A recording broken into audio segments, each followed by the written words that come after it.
Hi guys, welcome to another gaming PC build.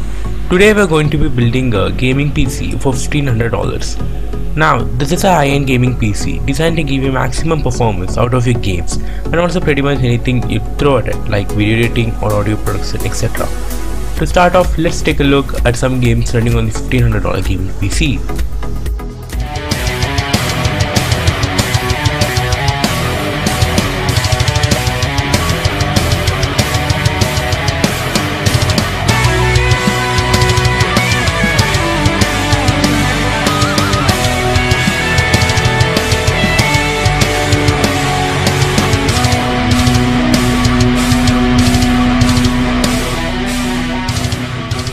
To start the build off, we are going to be using an Intel Core i5 4670K processor. This is of course a quad-core processor based on the latest Intel Haswell architecture with a clock speed of 3.4 GHz, but however this is a K series processor, which means we can overclock it.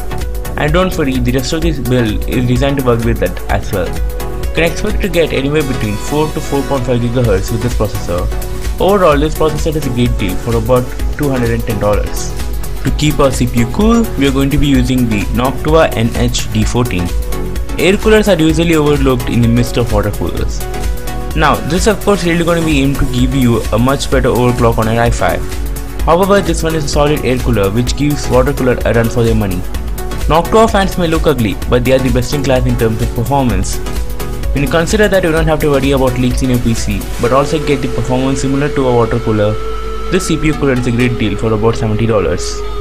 For our motherboard, we are going to be using the Gigabit GA-Z87X D3H. This is a great motherboard which has all the features that you come to expect, including support for the Core i5 and overclocking it. Up to 32 GB of RAM SLI Crossfire and up to 10 USB 3.0 ports and 8 SATA 3.0 ports. Overall, this is a great motherboard for about $145. For our graphics card, we are going to be using two EVGA GTX 770s in SLI. Now this is about as high as you can get without going to the point of no diminishing returns. This is obviously overkill for a single 1080p monitor as you saw in the benchmarks, so consider investing in a nice 1440p or a 120Hz one. This is of course using the EVGA ACX cooler, delivering lots of cooling performance. You can also get a nice overclock on this one if you wanted to. This card can max out any game for about $650. For our memory, we are going to be using two 4GB sticks of Adata XP V2 DDR3 1866 MHz RAM. This is a great RAM that I recommend in a lot of my builds, not only because it is reliable, but it is rated to run at 1866 MHz out of the box, which is overclockable thanks to its heatsink.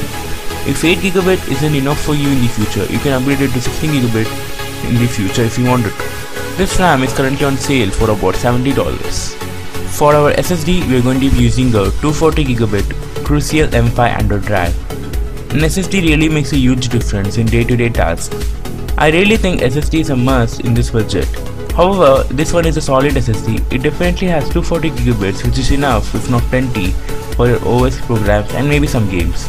But of course, the rest of your stuff can go on the other hard drive. Also, this SSD is very fast and reliable, all for about $115. For our hard drive, we are going to be using a 1TB Seagate Barracuda. As I said, even though SSDs are much faster than any other normal hard drive, the one disadvantage is that you don't really get much storage. That's where pairing it with a normal hard drive for stuff like your movies, cat photos definitely makes sense. This hard drive will set us back about $55. For our case, we are going to be using the Fractal Design Define R4. This case is a silent optimized case, which means it is well built and also has some noise dampening foam inside, dust filters and two silent fans connected to an inbuilt fan controller. This will help you get good airflow without compromising on noise.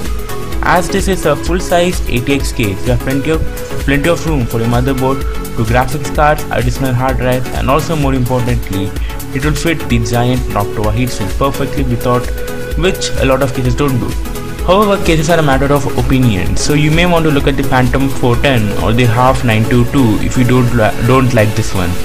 Anyways, the Define R4 will run you around $90. For our power supply, we are going to be using a 750W Corsair TX750. 750 watts of capacity may not see a lot when you have two GTX 770s, but the total power consumption of this build is only around 650 watts, so it'll be okay with a few upgrades in the future as well. On top of that, this is an 80 plus bronze certified power supply. It is going to be very efficient and reliable. If you like a modular power supply, you may go with the Corsair TX750M, which is very similar to this one but only modular and a little more expensive. Anyways, this power supply will set you back around $110.